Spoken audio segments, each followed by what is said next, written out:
Seja com todos os irmãos, fortalecendo, animando, derramando da sua graça, do seu poder, das suas virtudes, né? Em nome de Jesus. Amém, irmãos? Espero que todos os irmãos estejam bem, né? Espero que os irmãos tenham ganhado bastante presente. Não houve nenhuma manifestação, então foi mais ou menos, né? Mas a gente sabe, né, irmãos, que essas datas, elas servem para lucrar bastante, né? Mas o Dia dos Pais não dá muito lucro, não, mano. O Dia das Mães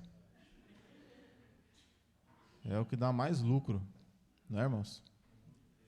Dá mais lucro o Dia das Mães. O Dia dos Pais fica lá em 20º.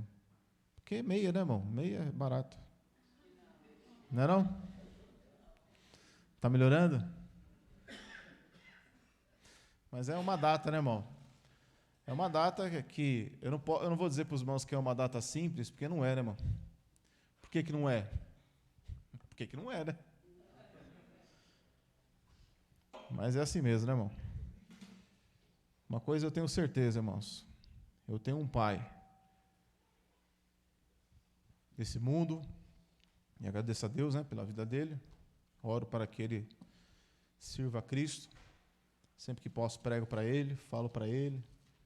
Mas Jesus falou que profeta na sua própria casa não tem muito valor, né? Não é muito considerado. Mas eu tenho que fazer a minha parte, né? Que é falar de Jesus. Mas em Hebreus 12, abra aí. Olha os irmãos que bênção. Vamos orar, irmãos, em nome de Jesus, enquanto isso. Senhor Jesus, Deus de infinita graça e misericórdia, colocamos nossas vidas diante da sua presença, Senhor. Toma posse do nosso ser, da nossa vida, do nosso coração. Nos ajuda pelo Teu Espírito Santo a cada dia. Acrescenta graça, virtude, poder sobre cada um de nós, pois precisamos da sua ajuda, do seu entendimento, para que possamos servir ao Senhor com alegria em nossos corações, amando e dedicando nosso coração ao Senhor. Acrescenta graça sobre nossas vidas. Te agradeço por todas as coisas que o Senhor tem nos feito, o Senhor tem nos dado, Senhor. Em nome de Jesus. Amém, irmãos? Aqui em Hebreus capítulo 12, fala de muitas coisas interessantes. Porém, queria falar um pouco no versículo 8, diz assim, ó, Hebreus 12, 8. Versículo 7, né? Que é melhor. Diz assim, irmãos: se suportais a correção, Deus vos trata como filhos. Porque que filho há a quem o pai não corrija? Então aqui está dizendo, né, irmãos, que se eu suporto a correção, Deus me trata como? Então todo filho precisa ser corrigido. E todo filho deve aceitar ser corrigido, né? É o que o Evangelho e a palavra de Deus vai nos ensinar. O filho que não aceita a correção, ser corrigido, obviamente que ele não faz parte da família de Deus. Então todo cristão, ele tem que ter no seu coração, na sua consciência, que ele precisa ser corrigido. Ou seja, ele precisa ser, né, moldado no seu jeito de ser, no seu caráter. E aí no versículo 8, como é que está escrito, irmãos? Vamos ler todos juntos? Mas, se estais sem disciplina, da qual todos são feitos participantes, sois então bastardos, e não? O que é um bastardo? É um filho sem pai. Às vezes, tem filhos que têm pais, mas tem pais que não corrigem os seus filhos. Então, ele é filho de um pai bastardo. Ele tem um pai, mas o pai não o corrige. Então, ele se torna um filho bastardo, mesmo tendo um pai. Então, o pai, ele serve para quê, irmão? Para pôr ordem na casa, né?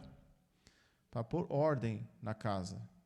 Às vezes, a mãe, ela acaba sobrepondo, né, essa situação. Mas o pai tem por função, realmente, de corrigir, dar um ponto final nas coisas. Às vezes a mãe vai lá, corrige, aí fala assim, ó, já falei com esse menino aqui não me ouve. Aí o pai chega lá, dá aquela olhada, né, feia, né, engrossa a voz, se precisar dar um tapa na mesa, e fala que quem manda sou eu, rapaz. Se sujeita e fica quieto. Ai, quanta violência. Não é assim hoje em dia o mundo? É assim, mano. Não estou falando de agressão, não é disso que estou falando. Estou falando de firmeza, né? Estou falando de você realmente pôr um ponto final, né, irmãos? Então, hoje em dia, isso não acontece. Aliás, está rolando bastante hoje em dia na internet, né, esses 2 dias, uma denúncia de uma pessoa que se diz cristã, mas ele não frequenta igreja. Mas ele se diz cristão, crê em Jesus Cristo e tal. E ele fez uma denúncia de um desses influenciadores que levam adolescentes, crianças, para dentro de uma casa, e lá eles fazem um tipo de um Big Brother mirim, né? E aí, meu irmão, toda sorte de sensualidade, erotização, iniquidade, pecado, acontece naquele lugar. E é uma coisa, irmão, que se você prega a palavra e você ouve o evangelho, você sempre vai ouvir, né, acerca dessas coisas, que você deve tomar todo o cuidado. Então, quando eu vi aquele monte de criança, adolescente, reunidos em uma casa, e aquele influenciador filmando, né, não sei se vocês viram essas notícias aí esses dias ou não? Não? Então, é uma coisa que está acontecendo, né, irmãos? Então, é um cara lá do Nordeste, lá, um influenciador. E aí, mano, ele começa a filmar aquilo ali, aquelas crianças dançando, né, fazendo, entre aspas, brincadeiras, né, brincadeiras de gente adulta, né, dançando funk. Dançar funk, como é que é, irmão? É a mesma coisa que dançar música valsa? É a mesma coisa? Não é, né, irmão? Dançar funk é a maior desgraça para a vida de uma criança. E quando eu vi aquele monte de jovem lá, criança, 10, 12, 13 anos, eu fiquei pensando, cadê o pai dessas crianças? O pai. Porque o que eu pude perceber, eu vi uma matéria que ele fez de 40 minutos, está no YouTube lá. E eu vi que algumas mães apoiavam que as suas próprias filhas e filhos fizessem parte daquilo ali, na esperança de receber o quê? Um trocado. Então, é uma maneira moderna de prostituição. É uma maneira moderna de você vender os seus próprios filhos à internet. Ao invés de protegê-los, os expõe. Os expõe às piores coisas possíveis. Então, é uma coisa ridícula, horrível, nojenta. Nojenta. E isso acontece. Não só com esse influenciador, que obviamente, depois que o cara denuncia, vai ao Ministério Público, né? vai queixa da polícia, e aí some as contas, some tudo. Mas a verdade é que aquilo já vem acontecendo há muitos anos. E não é só com ele, é com todo mundo. No mundo inteiro. As pessoas elas se vendem por pouco. Elas não conseguem imaginar o tamanho do preço que foi pago por elas na cruz. O tamanho do preço que Jesus pagou na cruz é muito grande, mas as pessoas elas se vendem por pouco. Então, quando você vê pais e mães entregando seus próprios filhos como produto para ganharem dinheiro, então você vê, irmão, que é Sodoma e Gomorra, como Jesus disse, que nos últimos dias seria como Sodoma e Gomorra, aonde verdadeiramente era o que acontecia lá na época de Sodoma e Gomorra, onde os seus próprios filhos, as pessoas, elas entregavam para a prática da erotização, da prostituição, da sensualidade. Isso acontecia lá em Gênesis. E Jesus falou, nos últimos tempos, haveria exatamente isso acontecendo. Então, um pai, ele deve fazer o quê? Ele deve sempre corrigir o seu filho. Né? Corrige. Às vezes você está lá o ano inteiro lá querendo corrigir seu filho, aí o seu filho, ele não aceita, né? Você fala para ele se converter, vai para a igreja, ele não vai. Aí chega o dia dos pais, quer fazer uma média. Não é assim? Quer fazer uma média. Quando, na verdade, o ano inteiro não obedece, não faz questão de te ouvir. E aí, às vezes, chega nessa data, ele mente na maior cara de pau, né? E fala que ama. Ama nada. Quem ama, ouve, Jesus falou. Quem ama, aceita a correção. Então, irmãos, veja que o nosso Senhor Jesus nos ensina, como pais, né, a terem o estilo de vida, né? O modo de ser. Então, não é fácil criar essas criaturinhas, né? Não é fácil.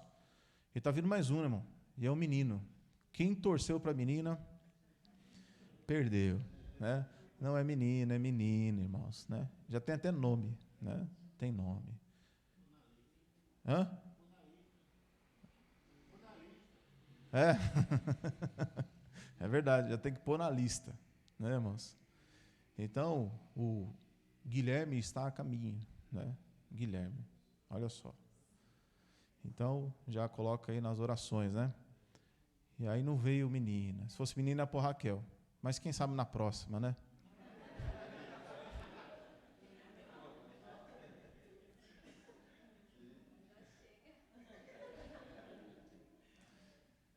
Amém.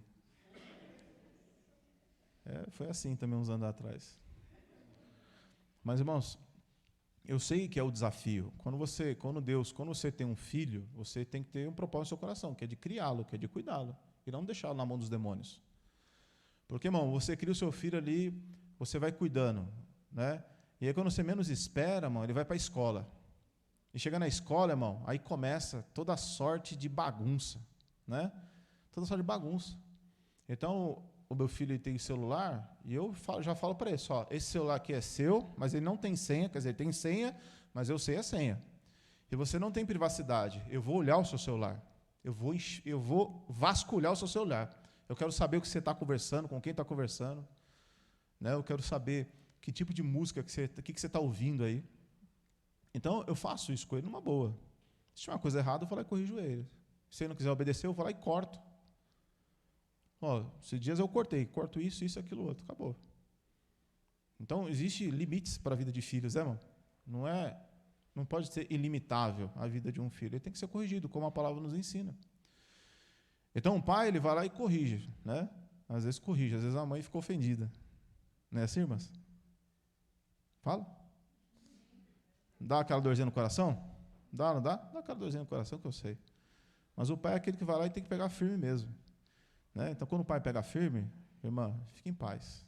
Deixa Deus operar, né? Deixa Deus agir. Para formar o caráter, né, na vida de um filho. Então, não é fácil criar, em hipótese alguma. Então, irmãos, você vê que na rede social hoje em dia é como se você colocar o seu filho na Praça da Sé e largar ele lá.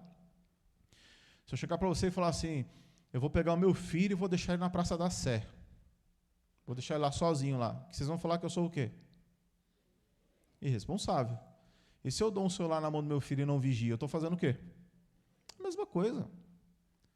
Eu estou fazendo a mesma coisa, eu estou deixando ele à vontade. Então, tem horário. Ó, o celular até tal hora, 10 off. A partir das 10 já era. Está bloqueado. O que eu faço? Vai dormir. Acabou. Então, se a gente não age dessa forma, a gente vai ter problema futuramente.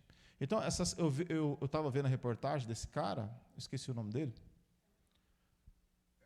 Felca, né? Um nome fácil também esse, né? Então, eu vi algumas moças lá, irmão, que a mente delas já foram detonadas, já foi destruída a mente das crianças. Elas vão crescer com um problema sério.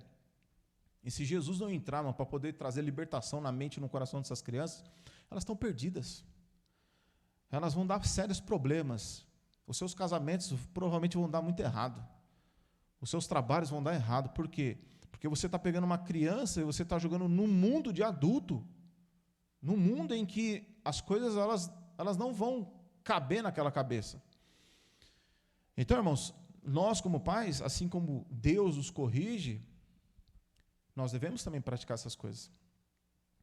Então, sei o quanto é trabalhoso você ter um filho. É fácil, quando está ali, ó, né, pequenininho, tal, você carregando o colo, mas vai crescendo, vai querendo tomar suas próprias formas. Vai tendo seus pensamentos, né? Vai tendo seus sentimentos, vai tendo muita coisa. Então é necessário, né, irmãos, a gente poder sempre acompanhar a vida dos filhos, sempre, está ali do lado. Né? Não é só fazer a comida ou só comprar coisa, a gente tem que estar do lado, tem que estar acompanhando, tem que estar conversando, tem que estar deixando ele ciente que o pai e a mãe têm autoridade sobre ele. Então o filho não vai fazer o que quer. Né? Ele tem liberdade para fazer muita coisa, mas quando passa os limites, você tem que ir lá e falar, está errado isso aí. Né? Então, tem que ter sempre, tem que ter a rédea, né, irmãos? Como a palavra nos ensina. Estava lendo aonde, irmãos? 8, né? Vamos ler de novo, irmãos, por favor? Mas, se estáis sem disciplina, da qual todos são feitos participantes, sois então? Então, um filho que não aceita a correção, ele vai ser o quê? Um bastardo. Um filho sem pai. Então, é necessário corrigir. Amém, irmãos? Não é aquela correção do passado, né? Aquela ignorância, que o pai só faltava matar a vida de um filho, não era assim? Quantos passaram por essa correção aí? Né? Não era fácil não, né? Mas, no fundo, gerou um temor, gerou uma reverência, não gerou? Gerou alguma coisa. Então, hoje, a gente não pesa a mão, a gente procura conversar mais, não é assim? Então, às vezes, olha só que coisa, é maluco isso, né, irmão? Porque você não quer agir como agia no passado, e você vê que aquilo ali começa a passar do limite, começa a escorregar, começa a ir para outro lugar, para um lugar de pecado, de engano. Então, é um limite muito difícil hoje em dia, essas coisas. É muito difícil. Porque antigamente o filho lembrava do pai. Se eu fizer isso, meu pai vai pegar, vai me massacrar. Então você tinha medo. É a melhor forma? Não é a melhor forma, mas gerava alguma coisa. E hoje não se pode fazer mais isso. Né? Mas corrigir, você deve corrigir, você deve... Então, veja como é difícil isso. Então, a gente precisa do quê? De sabedoria, de entendimento, de graça de Deus, para poder realmente fazer o que é certo, né, irmãos? Então, diz assim, ó, versículo 9. Além do que, tivemos nossos pais segundo a carne, para nos corrigirem, e nós os reverenciamos. Não nos sujeitaremos muito mais ao Pai dos Espíritos para vivermos? Então, existe o nosso Pai, né, que nos criou, que nos gerou, e tem o Pai dos Espíritos. Então, a palavra está dizendo que quem é o Pai dos Espíritos? O Pai dos Espíritos, né, é aquele que vive para todo sempre. Então, hoje, nós temos o nosso Pai, segundo a carne, e temos, né, o Pai dos Espíritos. Esse vive para todo sempre. E ele, irmãos, serve, e ele está aqui para quê? Versículo 10, todos juntos, irmãos. Por quê? Aqueles, na verdade, por um pouco de tempo, nos corrigiam como bem lhes parecia, mas este para o nosso proveito, para sermos participantes da sua santidade. Então, o Pai, existe o Pai deste mundo. Então, o Pai deste mundo, ele tem um jeito de corrigir. Então, meu pai... Né? Meu pai e mãe eram separados, mas quando ele me via, ele sempre falava: ô moleque, você tem que fazer alguma coisa. Está estudando? Está fazendo curso de datilografia? Na época era datilografia. Né? Está fazendo curso de datilografia? Eu falei, não.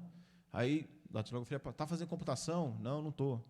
Então ele sempre ficava me cobrando, né? Alguma coisa, tal, para eu. Então, os contatos que tínhamos, né? E tenho até hoje, mas quando criança, então ele sempre ficava corrigindo do jeito dele.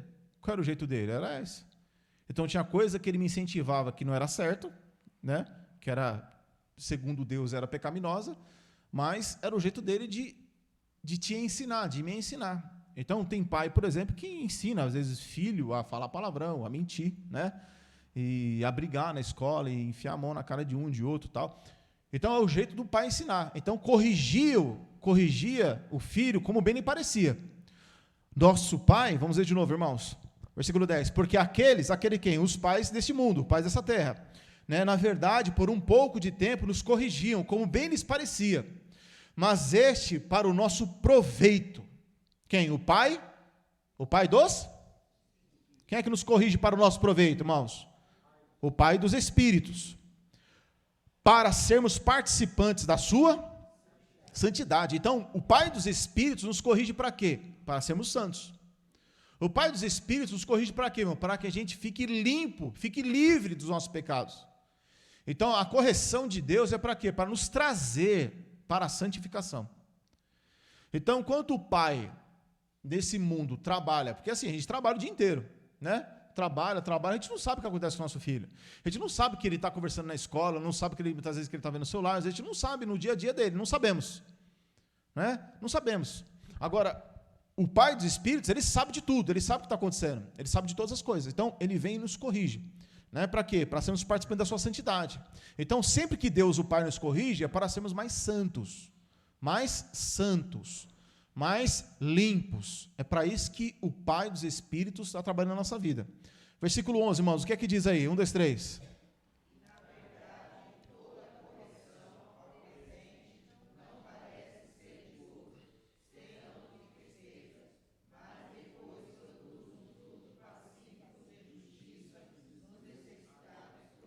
Então, o filho de Deus, ele ouve a correção, ele sente tristeza porque foi corrigido, porque ele errou, ele pecou, ele tem tristeza. Puxa, que tristeza que eu errei, que tristeza que eu pequei, que tristeza, Senhor Jesus, eu errei. Aí ele vai e me corrige. A palavra diz que o filho, ele vai pegar aquela correção e vai exercitar aquela correção. Olha, o que Deus me corrigiu, agora eu vou deixar de fazer e vou começar a fazer o que é certo. Então ele exercita. Olha o finalzinho de novo, irmãos. E na verdade, toda correção presente não parece ser de alegria, de gozo, senão de tristeza. Mas depois produz o quê? Um fruto? Quando nos...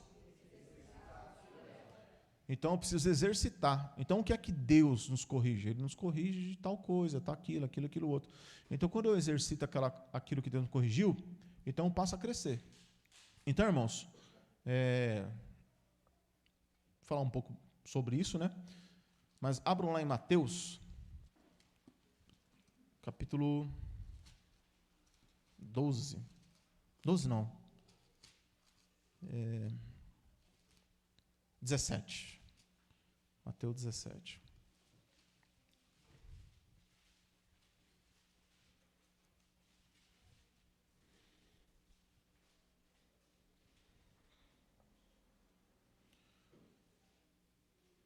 Então, irmão, o nosso Pai, nós temos que entender, irmão, que o nosso Pai, ele nos corrige para sermos mais santos. Sabe por quê, irmãos? Mateus 17. Mateus 17. Sabe por que Deus nos corrige, irmão? A palavra vai dizer lá em Hebreus, eu acabei nem lendo lá, mas, enfim.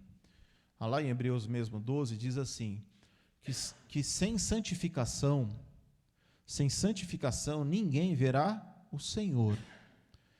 Então, repita comigo aí, sem santificação, ninguém verá o Senhor. Você quer ver o Senhor? Então você precisa de santificação. Então a nossa vida ela tem que sempre estar se santificando, purificando, sendo lavada. Só que isso é um processo, né, irmãos? Então nós temos que entender que na nossa vida existe família, né, filhos, esposo, né, tem a nossa própria vida espiritual, né, irmãos? A nossa vida espiritual, tem a vida da igreja como irmãos, né? Se você tem uma vida lá fora, na sociedade, em todas essas áreas eu tenho que procurar o quê? A santificação. Eu tenho que ter santificação na minha família, eu tenho que ter santificação, a minha santificação mesmo, eu tenho que ter uma santificação entre irmãos, né? Eu tenho que ter uma santificação na sociedade, no meu trabalho. Porque se eu não tiver uma vida santificada em todas essas áreas, eu vou ter problema. Se eu não tiver uma vida santificada no meu lar, na minha casa, o que vai acontecer? Eu vou ter briga, vou ter contenda, vai ter palavrão, né? Vai ter ira, vai ter ódio dentro da minha casa e do meu lar. A minha casa vai ter uma casa que tem gritaria, né? A minha casa vai ter uma casa em que eu não vou ter comunhão com a minha esposa, não vou ter comunhão com meu filho. Então, eu não posso, né, irmãos, deixar de ser santificado na minha casa. Eu não posso deixar de ser santificado na minha vida pessoal. Então, a minha vida pessoal, ela não pode deixar de ser santificada. Senão você anda por aí cobiçando o que é dos outros. Você olha para o que é dos outros, aí você tem inveja, você tem ciúmes. Ou você anda aí cobiçando no adultério, na prostituição. Se você não santifica a sua vida, irmão, você vai querer buscar as coisas mais desta vida do que as coisas de cima, se torna uma pessoa avarenta, uma pessoa vaidosa, né? Querendo que o ego seja sempre inflado. Então, nós temos que santificar a nossa vida. Nós temos que santificar, né, lá fora, na sociedade. Eu não posso sair por aí dirigindo, xingando os outros, eu não posso sair daqui querendo enganar um, enganar outro. Eu recebi um troco errado e eu recebo um troco a mais e eu agradeço a Deus porque eu recebi um troco errado. Eu não posso, no meu emprego, fazer motim, falar mal do meu patrão, querer fazer greve geral e fazer uma bagunça. Então, eu preciso ser santificado, eu preciso ser santificado dentro da igreja. Se eu não for santificado dentro da igreja, acontece divisão, contenda, disse-me-disse, fofoca, ódio, acontece muita coisa. Então, em todas as áreas que eu frequento, eu preciso de santificação. Então, existem áreas em que nós temos mais dificuldade e outras não. Então, irmãos, o Pai dos Espíritos, ele está aqui para nos corrigir. Então, irmãos, hoje, né, as pessoas, elas buscam honrar os seus pais segundo a carne, e não tem problema nenhum nisso, você honrar o seu pai e sua mãe, é um mandamento bíblico, mas não é para honrar só um dia, né, irmão? Tem que honrar quando? Sempre. Eu não posso chegar no irmão e falar assim, benção pai, e depois da benção pai vem o quê? Tem um vale. Benção pai, tem um dinheirinho para mim aí? Então, às vezes, a pessoa usa essa palavra, benção pai, mas às vezes é só para pedir alguma coisa, né? Não é um ato de amor que a pessoa está fazendo aquilo ali. Então, irmãos, as pessoas, elas desprezam um pai da carne, você imagine como elas desprezam o pai dos espíritos. Se as pessoas não respeitam não seus pais segundo a carne, você acha que elas respeitam o pai do espírito? Não respeita. Se a pessoa não consegue ser fiel no pai da carne, como é que ela vai ser fiel ao pai do espírito? Como é que ela vai honrar? Não honra. Então, o pai do espírito, irmão, o pai dos espíritos, está aqui para nos ajudar e nos corrigir. Por quê? Sem santificação ninguém verá ao Senhor. Então, aqui em Mateus 17, irmãos, versículo 14, diz assim, vamos ler tudo juntos, irmãos? Eu vou lendo devagarzinho, nós vamos lendo aqui, ó. Diz assim, ó, e quando chegar a multidão, aproximou-se-lhe um homem, pondo-se de joelhos diante dele, dizendo, Senhor, tem misericórdia do meu filho, que é lunático e sofre muito, pois muitas vezes cai no fogo e muitas vezes na água. E trouxe-o aos teus discípulos e não puderam curá-lo. E Jesus, respondendo, disse, ó geração incrédula e perversa, até quando estarei eu convosco e até quando vos sofrerei? Trazei-o aqui. E repreendeu Jesus o demônio que saiu dele. E desde aquela hora o menino sarou. Então, os discípulos, aproximando-se de Jesus em particular, disseram, por que não podemos nós expulsá-lo? E Jesus lhes disse, por causa da vossa pequena fé, porque em verdade vos digo que, se tiverdes fé como um grão de mostarda, direis a este monte, passa daqui para acolá, e há de passar, e nada vos será impossível. Mas esta casta de demônios não se expulsa senão pela oração e pelo jejum. Então, qual foi a pergunta dos discípulos, irmãos? Versículo 19. Qual foi a pergunta? Qual foi a pergunta, irmãos? Versículo 19. O que diz aí na pergunta que eles fizeram para Jesus? 1, 2, 3. Qual foi a resposta de Jesus, irmãos? Por causa da vossa pequena fé. Então, veja só, irmãos, o que é a fé? A fé, irmãos, é o que move o cristão. Sem fé, a palavra diz que é impossível agradar a Deus. Porque é necessário que aquele que tem fé se aproxime de Deus crendo que vai não só falar, mas também Deus vai responder. Então, o que é ter fé? Fé é você crer na sua própria oração. Crer que Deus está ouvindo. E crer que Deus vai responder. Seja a resposta sim, ou seja a resposta não, ou seja a resposta aguarda mais um pouco. Mas Ele vai te responder. Então, quem se aproxima de Deus deve ter fé para crer. Então, vejam só, irmãos. Jesus, quando Ele fala de fé, em diversos momentos, Jesus corrige os seus discípulos, e os discípulos dizem assim para Jesus, quando Jesus corrige eles acerca da fé. Quando Jesus fala para eles, homens de pequena fé, os discípulos olham para Jesus e dizem assim, Jesus, Senhor, acrescenta-nos a fé. Então a fé é algo que pode ser o que, irmão? Acrescentada, que pode crescer. Quanto mais fé você tiver, melhor é para você, melhor é para mim, melhor é para a igreja.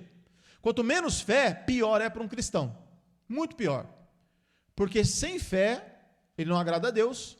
Pouca fé, ele vai sofrer muito. Um cristão que tem pouca fé, ele vai padecer demais. Por quê? Porque vai faltá-lo poder na vida dele. Falta o poder. Se falta poder na vida de um cristão, vai começar a acumular coisas erradas na vida dele. Então veja só, a pergunta qual foi? Por que não podemos expulsá-lo? Jesus diz, é por causa da pequena fé. Quer dizer que a fé deles era? A fé deles era pequena. Por isso eles não conseguiram expulsar aquele demônio. Olha lá, irmãos. Versículo 16. Olha o que o homem disse para Jesus. Leia o 16, irmãos.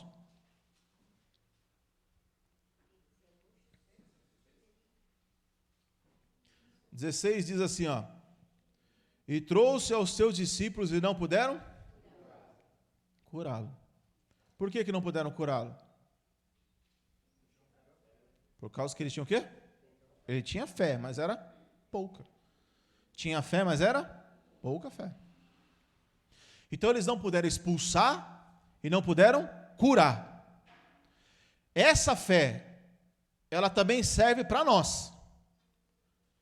Para que nós também possamos ser curados e para que a nossa fé também possa nos ajudar na libertação daquilo que estamos presos.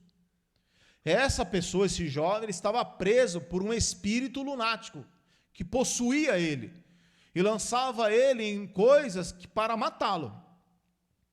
Então aquele jovem precisava de socorro, aquele jovem precisava de ajuda, aquele jovem precisava de algo que o libertasse. Nós também, tem coisas na nossa vida que precisamos de libertação. Quando você vem para Jesus, Jesus te salva. Você é justificado dos seus pecados.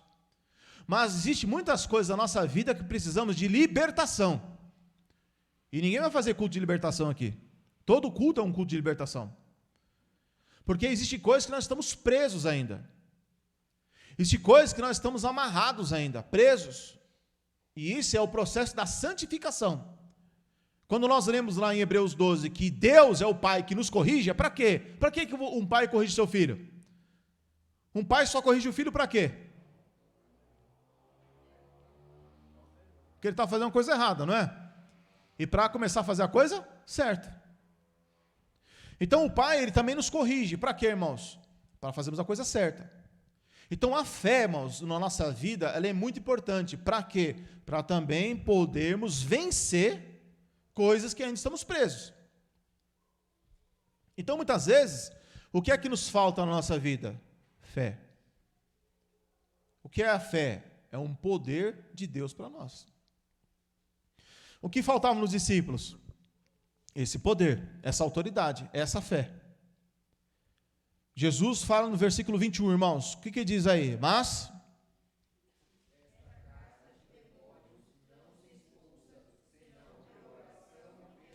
oração pelo jejum. Então, muitas das vezes nos falta o que, irmãos? Oração e jejum. Quanto mais nós orarmos e jejuarmos, nós vamos adquirir mais fé, mais poder, mais autoridade. Para quê? Para vencer casta de demônios. Então, hoje em dia, irmãos, existe... O que significa casta de demônios? Porque os discípulos, até então, eles estavam conseguindo expulsar muita coisa. Os discípulos estavam conseguindo expulsar, estavam conseguindo curar. Se vocês voltarem às páginas aí, olha só, vai para o capítulo 10 aí, irmãos. Por exemplo, capítulo 10. versículo 1. O que está escrito aí, irmãos? 1, 2, 3. Mateus 10, tinha todos acharem, né?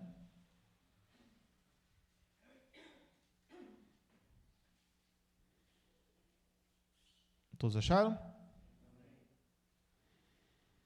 O que diz o versículo 1, irmãos? 1, 2, 3.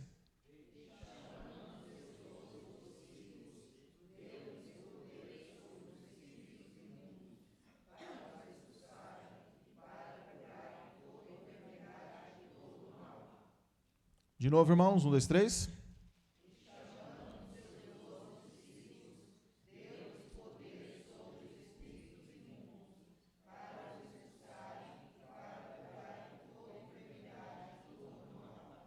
Tudo mal. Aí depois, irmãos, em outra passagem, vai dizer que os discípulos voltaram felizes da vida, dizendo, meu Deus, Senhor Jesus, os demônios se sujeitam a nós oramos, as pessoas são curadas. Então veja que no capítulo 10, os discípulos recebem autoridade para quê? Para curar e expulsar demônios. Então veja só, irmãos, às vezes não, isso acontece, a gente vem para a igreja e tem coisas que a gente consegue abandonar logo de cara, tem coisas que você deixa de cara, você já abandona aquilo ali, você deixa para lá. Você consegue vencer algumas coisas, outras você não consegue vencer. Outras você ainda está preso, outras você ainda está amarrado, outras ainda você não consegue. Então, pode afetar muitas áreas, se não foi para os irmãos. Às vezes na nossa casa existe coisas que precisamos de libertação. Às vezes na nossa casa tem coisas que precisam de libertação na nossa vida. Então às vezes tem dificuldades na nossa casa, às vezes tem brigas, tem discórdia, às vezes tem gritaria, às vezes existe isso dentro da nossa casa, do nosso lar. Nos falta às vezes o quê? Espiritualidade dentro da nossa casa, do nosso lar. Então, às vezes, você deixa coisas, você deixa algumas coisas para trás, e outras você tem dificuldade de deixar na sua casa. Por que você não consegue? Você não consegue deixar de praticar coisas que Deus não se agrada, porque é uma casta. O que é uma casta? É uma outra classe de demônios. Tem demônios que você vence com mais facilidade, outras você não vence com facilidade. É uma casta. O que é casta de demônios? Já um aglomerado maior.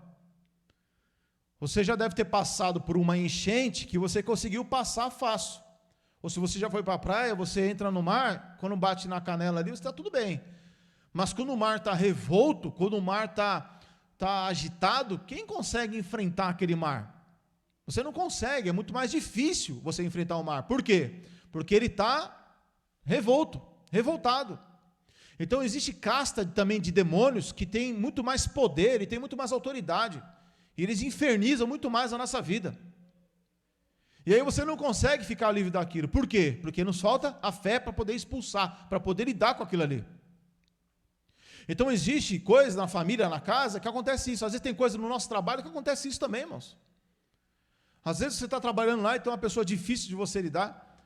Às vezes tem um patrão lá chato lá, fica lá buzinando no seu ouvido, ou querendo que você minta, querendo que você peque, querendo que você faça coisa errada, querendo que você abandone sua família. Não existe isso, irmão? Tem. Tem emprego que se você deixar, ele rouba o quê? O seu corpo, a sua alma, o seu espírito. Rouba tudo de você. Por quê? Porque é uma casta, muitas vezes, de demônios. Às vezes, irmão, esse casta de demônios que vai acontecendo na vida pessoal da pessoa. Na vida pessoal nossa. Na igreja, como eu falei para os irmãos. Então, existe tentações, demônios, desejos, vontades, coisas da nossa vida pessoal, da nossa vida, irmão, que a gente não consegue vencer a muitas coisas. Então, volta lá de novo. Nós estávamos lendo. Mateus 17.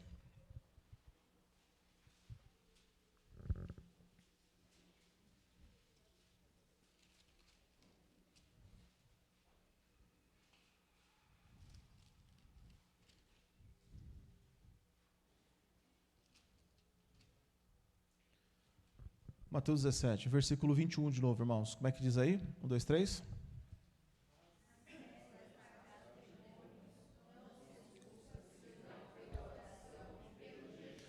Então, irmãos, existe casta de demônios que vem sobre nossas vidas muitas vezes.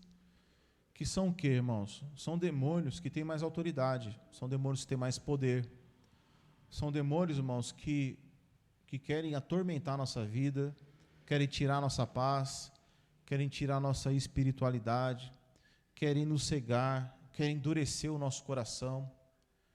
Irmãos, o que mais existe hoje dentro das igrejas são casta de demônios, é o que mais tem. Esse cara que eu estava falando para os irmãos aí, que denunciou esse influenciador,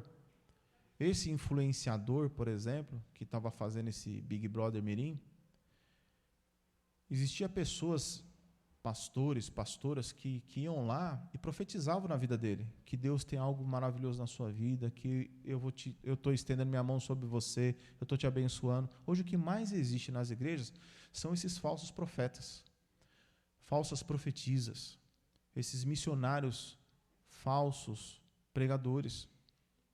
E hoje a falta de discernimento é tão grande que as pessoas não podem ouvir uma palavra de bênção que eles acreditam que vem de Deus, quando na verdade vem do demônio. Porque o diabo, irmãos, ele não tem nenhum problema de pegar uma pessoa e falar na boca daquela pessoa, e dizer que é o próprio Deus que está falando na boca daquela pessoa. Quando, na verdade, a vida da pessoa está totalmente no erro, no pecado, no engano, na mentira, e essa pessoa não é corrigida em absolutamente nada no seu jeito de ser. Então, irmãos, existe castas e mais castas de demônios na vida da pessoa, que oprime, que vem sobre nossas vidas. E como é que a gente vence, irmãos, isso? Então, diversas vezes eu já disse para alguns irmãos que essa doutrina, essa aplicação de oração e de jejum, ela é fundamental para a nossa vida. Hoje é uma coisa, irmão, que não é muito dita, né? Que não é muito pregada. Oração e jejum. Por isso que o culto de oração, né, é um culto que eu não largo por nada nessa vida. O culto de oração jamais vai deixar de ter um culto de oração, porque ele é muito importante para sustentar o povo de Deus. Então, irmãos, casta de demônios existe em todos os lugares e em todas as áreas da nossa vida, que nos oprime. Então, existem muitas fraquezas, irmãos, em nossas vidas, muitas fraquezas, que a gente não consegue vencê-las simplesmente por falta de oração e falta de jejum na nossa vida. Quando há oração e há jejum na nossa vida, nós conseguimos vencer muitas batalhas. Jesus, irmãos, quando ele foi batizado, a palavra diz que ele foi lá para o deserto e ficou 40 dias orando e jejuando. E a palavra diz que quando ele orava e jejuava, o que acontecia? O diabo foi lá tentar a vida dele. Porque era o início do ministério dele. Quando você está no início do seu ministério, o diabo ele vai lá tentar a pessoa. E foi tentar Jesus. Quando os irmãos novos convertidos começam no reino de Deus, começam na igreja, o diabo também vai fazer isso. Ele vai tentar os irmãos. Para quê? Para que você desista. Para que você abandone. Então, quando um cristão ele consegue entender que através da oração e através do jejum ele consegue quebrar barreiras, ele consegue vencer pecados, ele consegue ter uma estrutura espiritual na sua vida, então aquilo ali se torna uma bênção na vida dele. Se torna uma maravilha. Existem, irmãos, coisas na vida de um cristão que ele precisa entender, como diz Efésios 6, né, irmãos, que a nossa luta não é contra a carne nem contra o sangue, mas contra quem? Principados, potestades, hostes espirituais da maldade, contra o príncipe das trevas desse século, né? Então, a nossa luta é contra eles. Então, a palavra vai dizer que eu devo me revestir do quê? De Deus. Amados, revestivos de poder. Revestivos do quê? Da armadura de Deus. Para quê, irmão? Para que possais estar firmes contra as astutas ciladas do diabo. Então, o diabo ele tem astutas ciladas? Ele tem. Para quê? Para querer derrubar a vida de um cristão. Como é que o diabo ele vai querer derrubar a vida de um cristão? Ele vai armar ciladas. Uma cilada, o que é uma cilada? Cilada é aquilo que você não vê, aquilo que você não está enxergando. Então, irmãos, nós vivemos num mundo visual, mas a nossa luta é invisível. A nossa luta é invisível, mas o mundo que vivemos é visual. Você não consegue enxergar. Eu estava conversando com o Tom ontem, ele estava fazendo a pregação, ele deu uma palhinha mais ou menos do que estava acontecendo com ele. Quando o Tom chegou na igreja, por exemplo, irmãos, o Tom ele chegou bem mundano, né? Era feio, ficou mais bonito agora, mas era feio. Tinha aluno ouvindo uma coisa dessa, vai ficar bravo. Brincadeira, irmãos. Mas quando o Tom chegou, ele chegou assim, falou assim, irmão, eu tive um sonho. Eu falei, fala aí, que sonho que você teve? Eu sonhei que eu estava me vendo no chão agachado, né? Eu sonhei que estava me vendo no chão e eu dizia que aquele homem ali era Lúcifer. Me deu a faca e o queijo na mão. Eu falei, é isso mesmo, é isso aí que está dentro de você, rapaz. Ele tem que sair. Olha que sonho bom, né, irmãos? O Jesus já falou, ó, quem está dentro de você é o diabo, tem que sair. Eu falei, então, agora você vai buscar Deus, porque o ser humano está no mundo, ele não acredita que o diabo está dentro dele, ele acredita que Deus está dentro dele, mas é o diabo que está dentro da pessoa, irmão. Já que não tem nenhum visitante aqui, a verdade é essa, irmão. Quem está dentro do ser humano é Satanás, é o diabo. Uma pessoa que não tem a Cristo, ela tem um diabo dentro dela. Mas é uma pessoa tão boa, é o diabo que está lá dentro. Mas é uma pessoa muito legal, Satanás está lá dentro, irmão. Guiando a vontade da carne e dos pensamentos. Então, esse milagre do diabo sair é só Jesus entrando.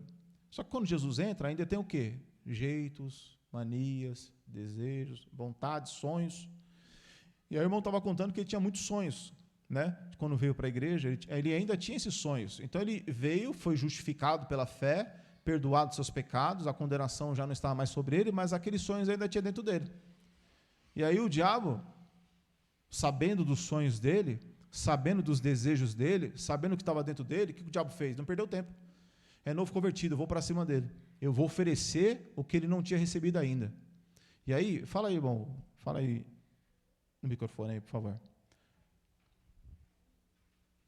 Aí, né, eu estava conversando com o pastor ontem também depois do culto, né, e o sonho que eu tinha era de ser famoso, né, ganhar o mundo. Eu fotografava na época, então eu tinha esse desejo no meu coração de ser conhecido pelo meu trabalho com fotografia.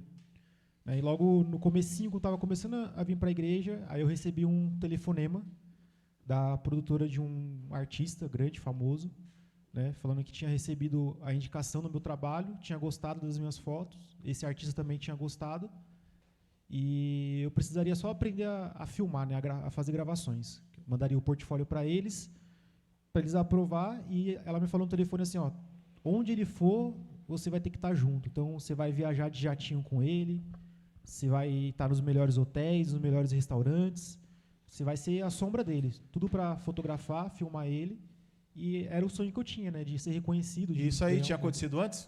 Não. Aconteceu quando? Logo no comecinho, quando eu comecei a ir para a igreja. Mas foi para a igreja. Então, o que aconteceu com o irmão? É a mesma coisa que aconteceu com Jesus. O que o diabo fez com Jesus? Levou ele num alto, né?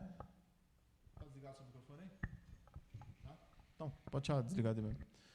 É o que aconteceu com Jesus. O diabo pegou Jesus e o levou num alto, no pináculo do templo, no teto do templo, digamos assim. E ofereceu para ele o quê? Todos os reinos deste mundo. Mostrou, falou, olha, aqui está os reinos deste mundo e a glória deles. E Jesus estava orando e jejuando. Aí o diabo falou, olha, se você se prostrar aos meus pés, eu vou te dar tudo isso. Se você prostrado, me adorar. Aí Jesus falou o que para Satanás? Vai-te, Satanás. Porque apenas o Senhor Deus adorarás e apenas a Ele prestarás culto. Acabou. E aí, o irmão ele foi tentado.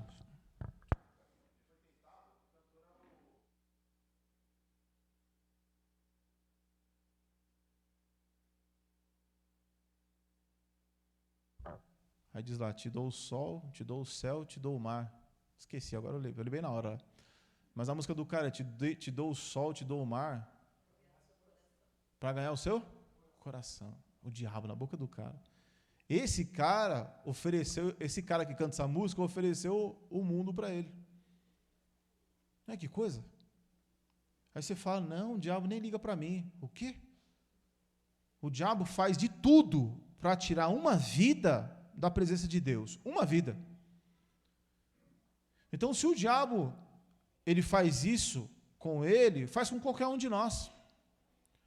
ele coloca os seus pratos. O diabo, ele coloca, irmãos, coisas para nós, para a gente ir lá e cair de joelhos e aceitar aquela proposta.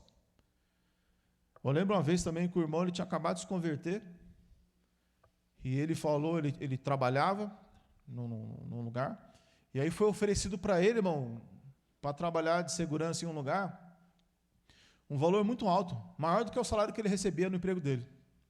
Só que esse trabalho ia tirar ele da igreja, ele não ia mais para a igreja. Ele falou, não, eu vou ficar com as minhas lutas aqui mesmo, e vou viver mais pela fé do que trocar Jesus por um prato de lentilhas que o mundo dá.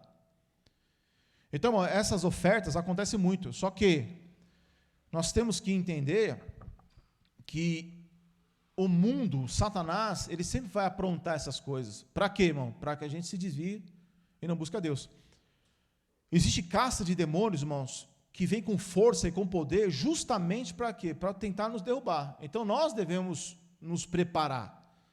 Porque o diabo, ele não vai perder o tempo se ele vê uma brecha na nossa vida. Então, o diabo, ele observa a gente no nosso trabalho. Como é que nós somos no nosso trabalho? Ele vai observar quando você está sozinho. O diabo, ele vai observar, irmão, quando você estiver na sua casa, ele vai te observar em tudo. Ele vai te observar na igreja. Não pense que o diabo ele não observa a pessoa, ele observa a nossa vida aqui dentro da igreja. Ele quer saber como é que você pensa, como é que você age. Se você ama, se você não ama, se você é sincero, se você não é sincero, se você é verdadeiro ou não. Ele vai te observar. Ele vai observar a nossa vida. Então, como é que eu consigo vencer esses demônios que têm mais autoridade, mais poder? Eu preciso de oração e jejum, porque a oração e jejum me aproxima de Deus. Porque o que significa a oração e o jejum? Porque tem pessoas que fazem regime. E a oração e o jejum não é regime. Então, o jejum não é apenas deixar de comer. Vou fazer jejum só de Coca-Cola. Não, isso é regime. Vou fazer jejum de café. Não, isso aí é um propósito a fazer, mas não é jejum. Então, o jejum você vai menos se abster. Né, irmão? Você vai se abster realmente de alimentos. Você vai se abster de água. Você vai se abster disso daí. Você vai deixar isso aí de lado. E nesse momento, você vai não só se abster disso, você vai procurar se abster de muitas outras coisas. Porque você precisa entrar em comunhão com Deus, tanto em oração, quanto em jejum. Então, o jejum, às vezes a pessoa fala, mas o que é jejum? Eu faço jejum quando eu não vou fazer exame de sangue. Aí eu faço jejum. Mas o jejum para exame de sangue é para quê? Só para exame de sangue. Não tem espiritualidade nisso. Porque, irmão, o que é o essencial para a nossa vida? Água e comida. Se você não tem água e comida, o que acontece com você? Você morre. Então, quando você faz o jejum, você se abstém realmente dessas coisas. Você massacra, você sacrifica a sua carne. Quando você faz jejum, irmão, o que vem? Dor de cabeça, irritação. Quando você faz jejum, você padece, você começa a sofrer, a sua carne não aguenta, não consegue mais, fica em luta, fica em choque. Como é que pode? Você vai negar para mim água, você vai negar para mim comida. Então você começa a ter tribulação na sua carne. Mas Jesus ensinou essa prática. E ele disse isso aí lá em Lucas. Ele falou, olha, vocês devem praticar isso. Então o jejum é quando você se abstém realmente dessas coisas. Para quê? Para você ter poder e autoridade.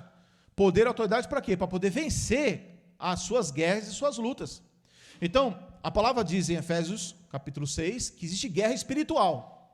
A palavra nos ensina, irmãos, que lá em 2 Coríntios, capítulo 10, versículo 3 e diante, diz que a nossa luta, né, as nossas armas, elas não são... vamos lá, que é melhor. A gente fica por lá mesmo, que os outros textos nós já lemos. Vamos lá em 2 Coríntios, capítulo 10. 2 Coríntios capítulo 10, versículo 3.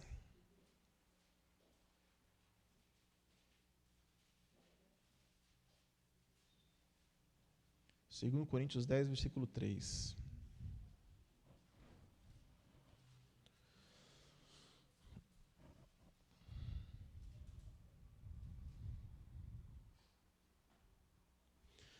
Como é que diz, irmãos? Por quê?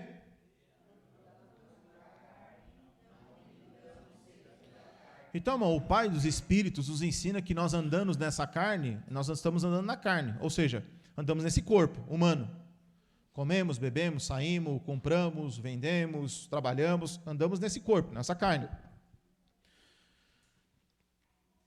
Mas não podemos lutar com as armas da carne. Versículo 4, o que diz aí, irmãos?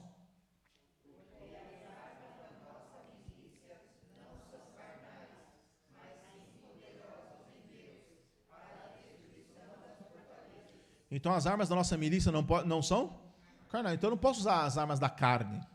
Eu tenho que usar as armas de Deus. As armas do Espírito. Porque as nossas armas não são carnais, mas sim poderosas em Deus para a destruição das fortalezas. Versículo 5, irmãos, o que diz aí?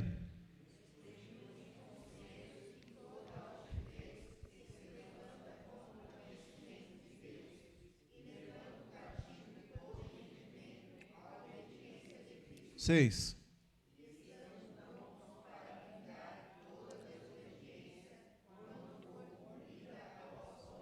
Então veja, irmãos, que as armas de Deus é para uma finalidade, para que eu e você sejamos obedientes e não sejamos mais desobedientes. Não é isso? É isso que está escrito, irmãos? No finalzinho do 5 diz assim, levando todo entendimento à obediência de Cristo, estando prontos para quê, irmão? Para vingar Por quê? Porque antes nós éramos o quê? Desobedientes. E agora eu preciso o quê? Quando for cumprida a vossa obediência. Então, qual é a maior luta do cristão? É obedecer. Ser obediente é o que nós mais temos dificuldade. Nós, irmãos, naturalmente somos rebeldes. A rebeldia está dentro de nós. Na natureza humana. Naturalmente nós somos rebeldes. Naturalmente lutamos contra Deus. Naturalmente, irmãos, nós enfrentamos a Deus. Naturalmente. Isso é o quê? Isso é a natureza humana. Que a casta de demônios vai lá e fica atiçando, fica cutucando essa natureza humana. Então, quando a palavra diz que as armas da nossa milícia não são carnais, mas sim poderosas em Deus, para a destruição da fortaleza, quer dizer que dentro de nós existe o quê? Fortalezas espirituais, que precisam ser destruídas. O que é a fortaleza? É aquilo que nos torna resistentes. Deus fala para você agir dessa forma, você fica resistindo, eu fico resistindo. Deus fala para você ir para um lado e eu fico resistindo àquilo ali, é uma fortaleza dentro de mim. Então o versículo 5 diz, destruindo os conselhos e toda a altivez que se levanta contra o conhecimento de Deus.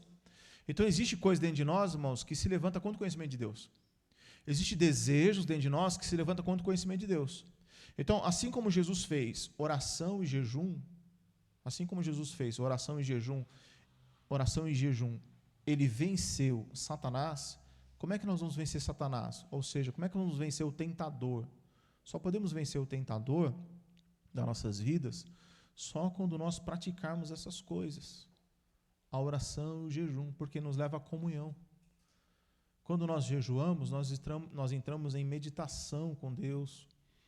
Nós entramos, de uma certa forma, irmãos, nos tornamos mais próximos de Deus, mais perto dele. Então, hoje em dia, as pessoas elas não suportam isso, orar e jejuar. Mas o que é orar e jejuar? Orar e jejuar é você deixar de se alimentar. É você ter um período. A igreja primitiva fazia como? A igreja primitiva, todas as quartas-feiras, eles jejuavam. Todas as quartas-feiras. Era um costume da igreja. Então, a partir das 6 da tarde de terça-feira até as 6 da tarde de quarta-feira, eles não comiam nada e nem bebiam nada. Isso ajudava a igreja? É óbvio que ajudava a igreja. Jesus falou, ficar em Jerusalém até que do alto seja revestidos de poder. Eles faziam o quê? Oração e jejum. Lá em Atos 12, antes deles irem fazer uma viagem missionária, eles oravam e jejuavam.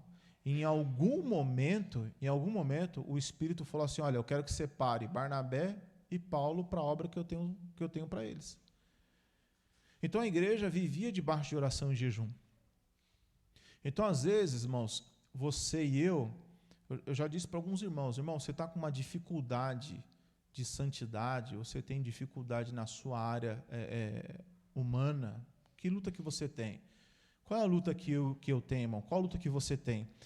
Tem pecados, irmãos, existe desejos nossos, vontades humanas, existem coisas que são pecaminosas, que Deus não concorda. Como é que eu vou vencer os meus desejos?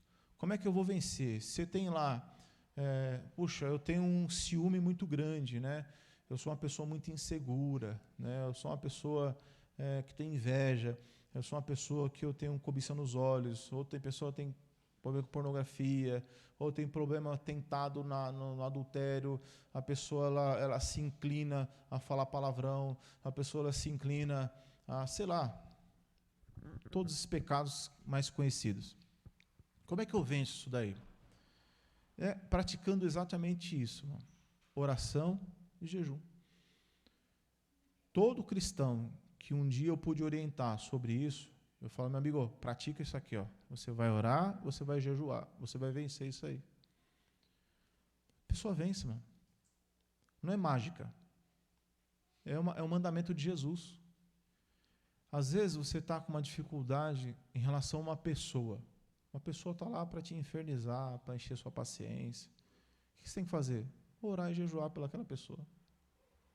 Senhor Jesus, vou me abster desse alimento, quero orar porque, olha, eu estou com um problema muito sério na minha casa, familiar, um problema, sei lá, alguma coisa, alguma dificuldade que você não consegue vencer, você não consegue lidar com aquilo, você tem dificuldade, não consegue resolver.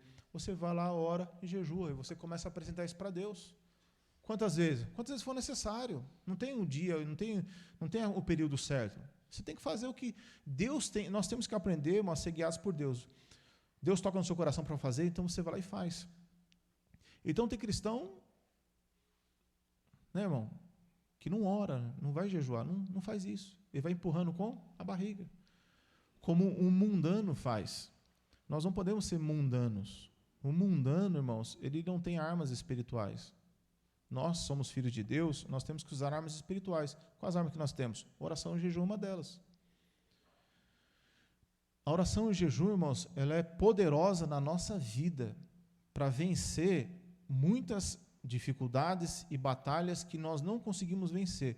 É como se, através disso, você trouxesse Deus para dentro da sua luta, dentro da sua batalha, para poder você vencer aquela dificuldade ou vencer aquele pecado. Então, eu tenho um jeito, eu tenho uma mania, que eu não queria ser mais assim, eu não queria mais pensar assim, eu não queria mais sentir assim. Como é que eu faço? Vai debaixo da mão potente de Deus. A palavra diz, quando eu me humilho debaixo da potente mão de Deus, Deus vai me exaltar.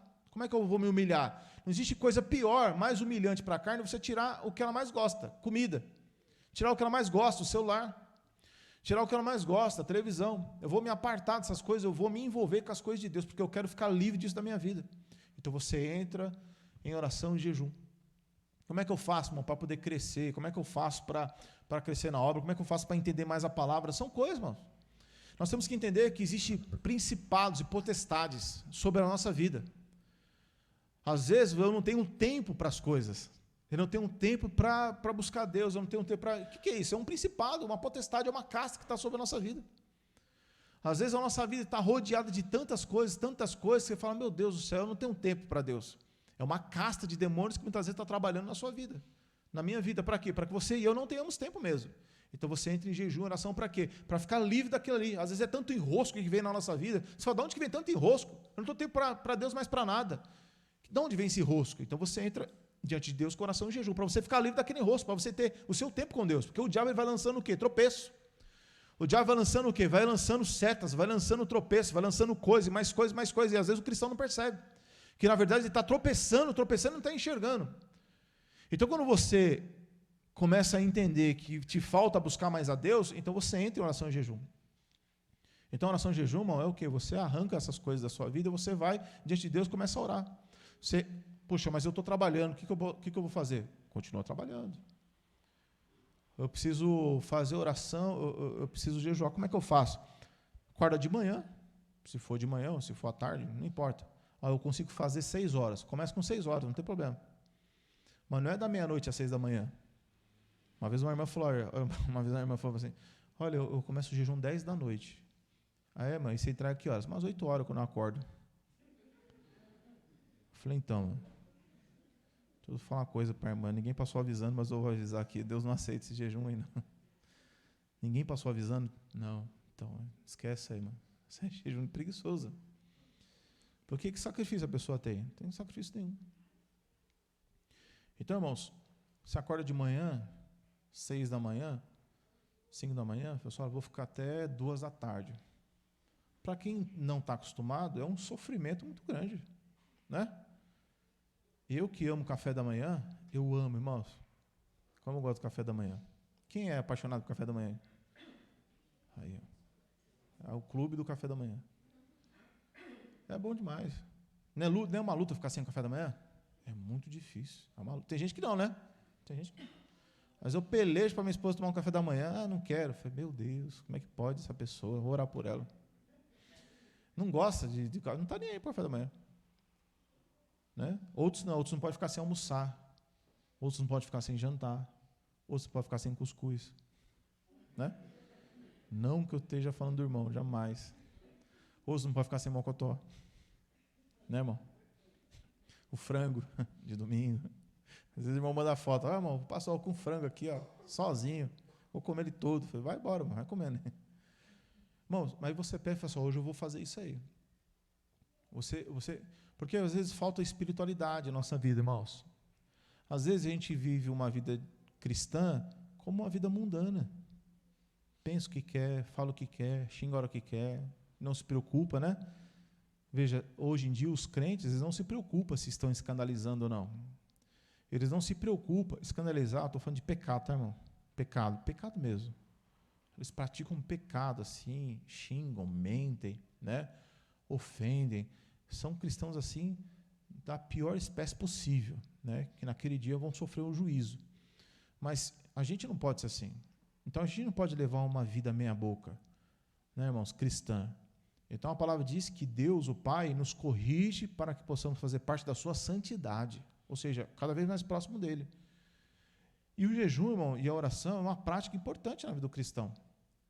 É importante. Então você acorda de manhã lá e fala, a partir de agora não entra nenhum alimento na minha boca. Escova o dente, não tem problema não, escova o dente, tal, né? Não vai chegar lá com bafão. Escova o dente, né? Se arruma, penteia o cabelo, põe um perfume, como se ninguém precisasse saber que você está jejuando. Eu lembro que quando eu comecei a ir para a igreja, tinha um rapaz que ele jejuava bastante. Aí eu chegava perto dele assim e falava assim, e aí, irmão? O nome dele era Marquinhos. Ô Marquinhos, como é que você está, Pastor Jesus?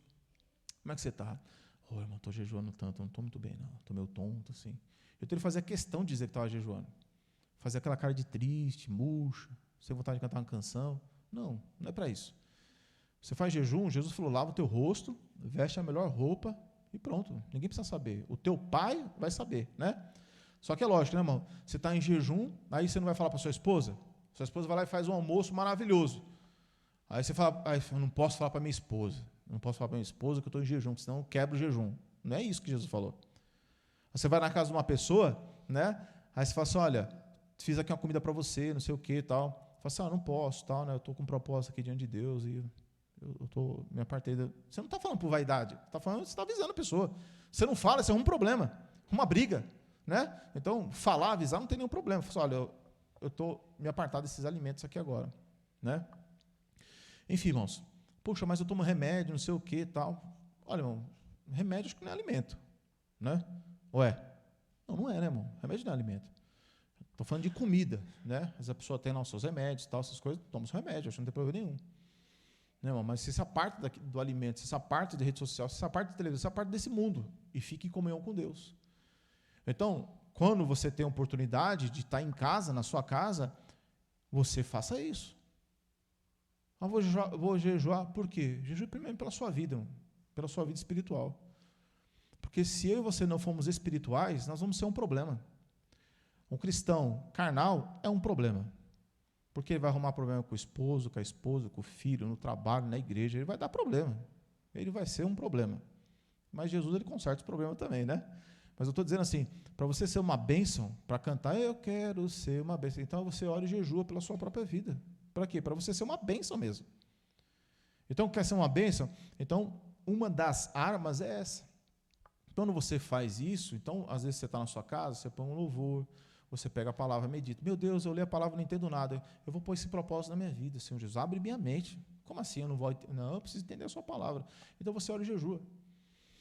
Então, nós não podemos, né, irmãos, falar, porque assim, hoje em dia, as pessoas, no nosso dia a dia, tem coisas que não dá certo, a gente deixa para lá.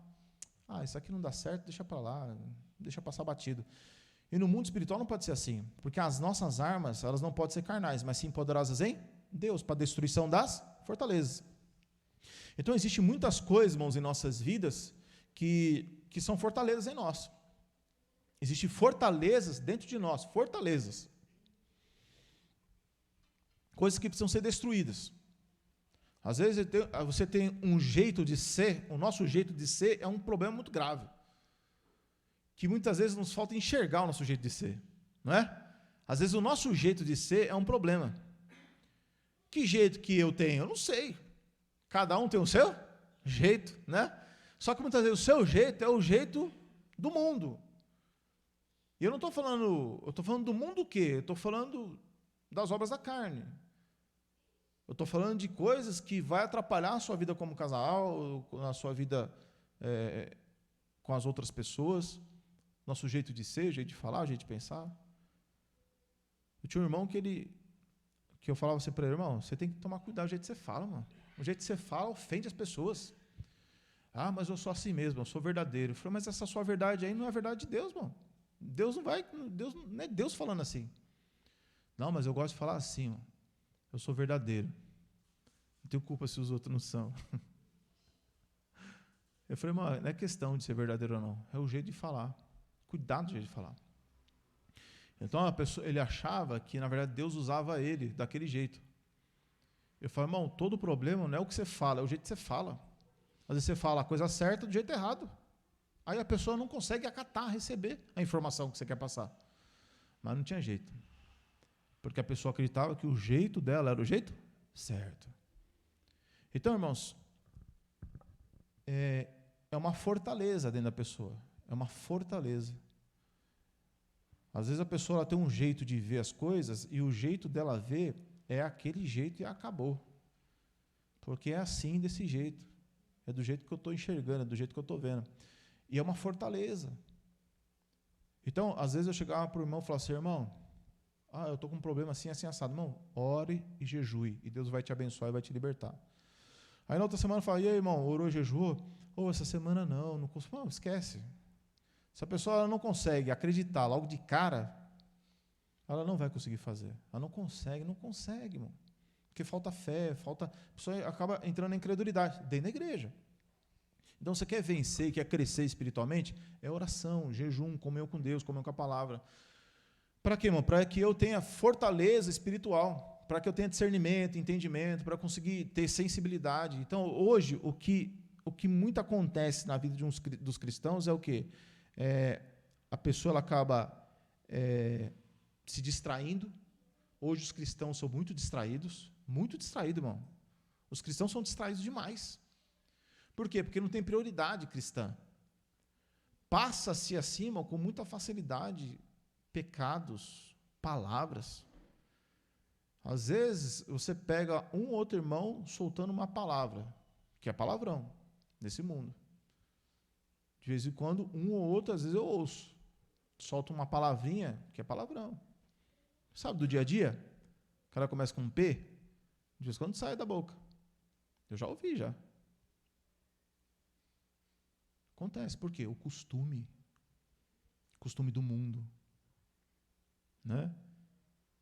Então, irmãos, quando você ora e jejua, você consegue refrear até os seus pensamentos. Pensamento. Então, às vezes o cristão é distraído do que fala, do que pensa. Fala coisas que não deveria falar, fala coisas que não deveria falar perto de outras pessoas. Simplesmente pelo gosto de falar. Porque falta o quê? Falta o freio. Por que falta o freio? Porque falta espiritualidade, falta aproximação, oração, jejum. Oração e jejum, bom, eu não sei quantos tiveram já a experiência de quando você está orando, está jejuando, você está se humilhando diante de Deus, se humilhando mesmo. Então, essa prática de humilhação hoje em dia, ela quase não existe. Um cristão hoje, para se humilhar, é uma das coisas mais difíceis da vida. Ele se ajoelhar e reconhecer diante de Deus que ele é um pecador miserável. A palavra miserável é até uma palavra feia hoje em dia. Então a pessoa não consegue se ajoelhar e reconhecer que é um pecador. E que se não fosse a grande misericórdia de Deus, o diabo entraria na minha vida e destruiria a minha vida. Destruiria a minha esposa, destruiria o meu filho, destruiria o bebê que está na barriga da minha esposa. O diabo não tem piedade e misericórdia. Então, se eu estou aqui e você está aí, é por causa dessa misericórdia. Porque se dependesse da sua santidade, nós estávamos no inferno. Ninguém aqui é tão santo que mereça ir para o céu. Ninguém. Ninguém aqui pratique tão boas obras que mereça estar lá no céu. Ninguém, mas ninguém. Ninguém. Todos nós merecemos o lago de fogo, todos nós merecemos a maldição, todos nós merecemos ser colocados de escanteio. E se você não tiver esse entendimento na sua vida, de que nós não merecemos absolutamente nada de Deus, mas merecemos o juízo, então eu e você precisamos entender, irmãos, o que realmente o ser humano é. Ele é pecador, digno de maldição. A palavra não diz que eu tirei a maldição. A palavra diz que Cristo nos resgatou da maldição. É Cristo que resgatou. Se dependesse de mim, eu estava na maldição até hoje. Se dependesse de mim, eu estava na condenação. Então, Ele nos resgatou. Então, quando você se humilha diante de Deus e reconhece que no dia você pensou que não devia pensar, que você se humilha, que você cobiçou que não deveria cobiçar, você viu que não deveria ver, você falou alguma palavra torpe, Então, quando você não consegue entender os erros, que você agiu com vaidade, que você respondeu com, eu respondi de uma pessoa de uma forma áspera, que no trânsito, na verdade, eu agi olho por olho, dente por dente, o cara acelerou, quis acelerar, ele me fechou, quis fechar ele também. Se você não entender que você é ríspido com a sua esposa falar, você já fala gritando, você já fala berrando, você já fala com ódio, ou se você não entender que você também rebate o esposo, que você às vezes tem raiva do seu filho, tem ódio dele, e que você tem ódio da vida. Se você não entender que isso é fruto do pecado, e se a gente não se humilhar diante de Deus e achar que isso é uma coisa natural do ser humano, não tem problema. Então é isso que vai esfriando o cristão. São essas coisas que vai deixando o cristão com frieza, vai trazendo distração. Então hoje, irmãos, existe um mundo para distrair a nossa vida.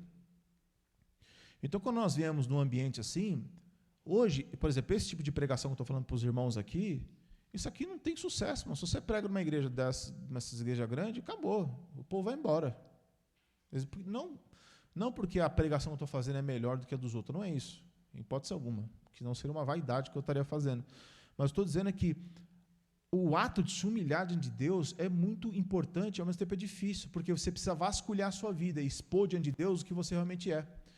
Então, se eu não busco a Deus, se eu não tenho mais comunhão com Deus, se eu não tenho lido a palavra, então são coisas que eu tenho que pôr diante de Deus. Falar, Senhor, olha como eu sou um pecador, olha como eu sou um miserável.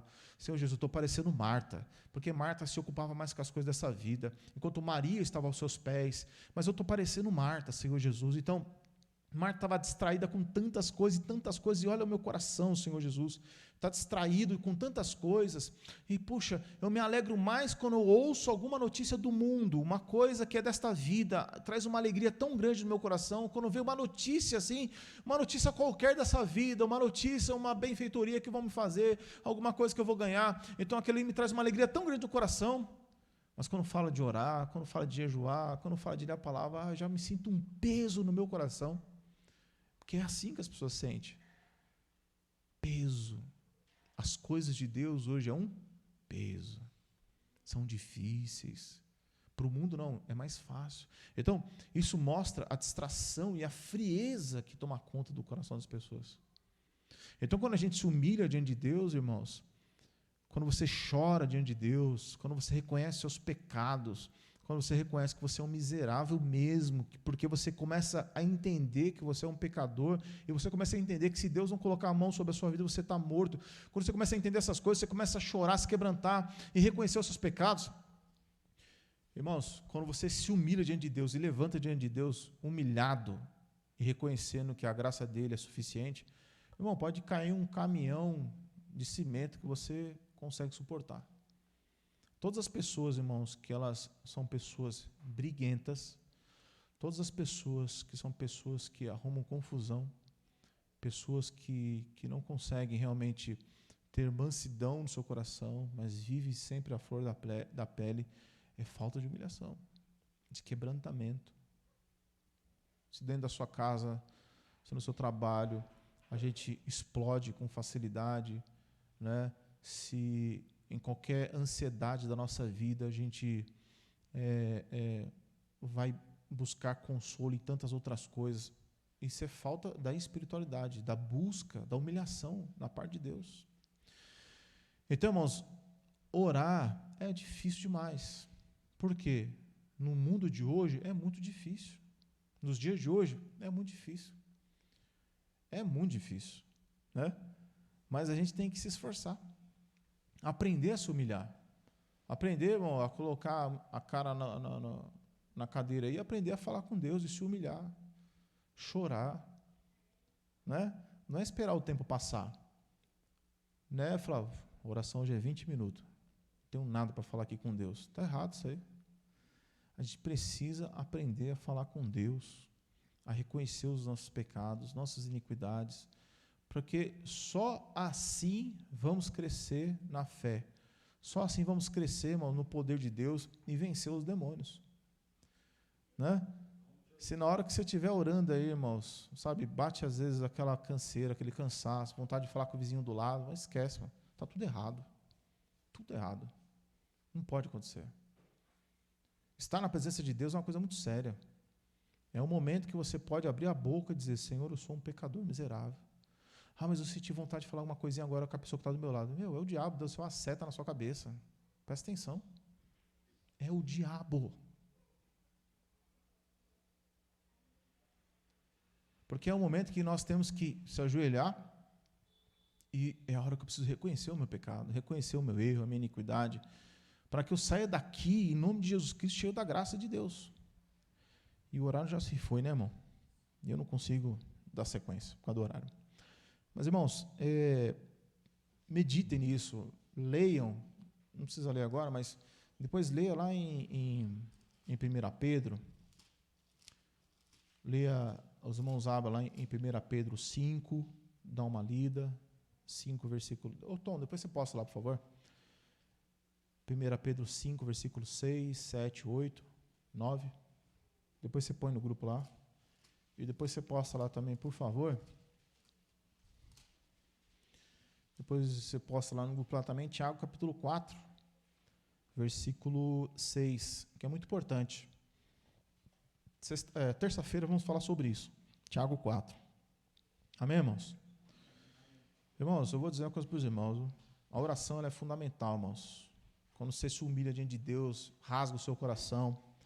Deus lá de cima, irmão, não despreza você.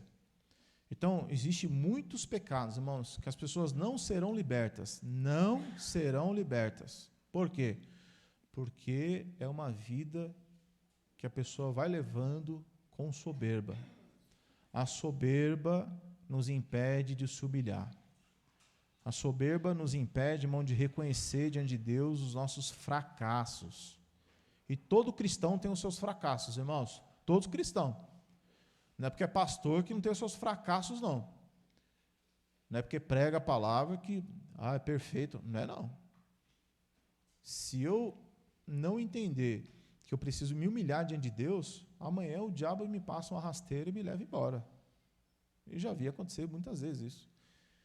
Então, não importa, irmão, todo ser humano é um ser humano. Se ele é pastor, se ele é presbítero, se ele é bispo, se é apóstolo, não importa. Ele é humano, ele precisa se humilhar diante de Deus. Então, se o Jesus fazia isso, se os apóstolos faziam isso, é porque isso é importante. Né, irmão?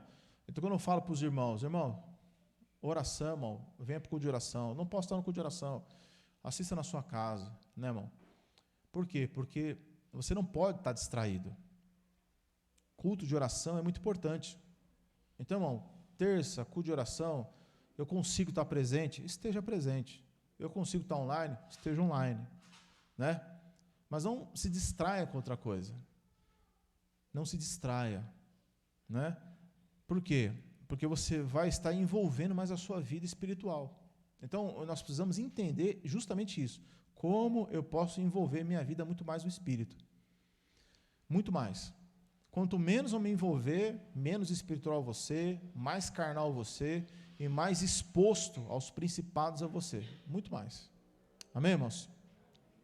Então vamos ficar de pé em nome de Jesus, orar, agradecer a Deus.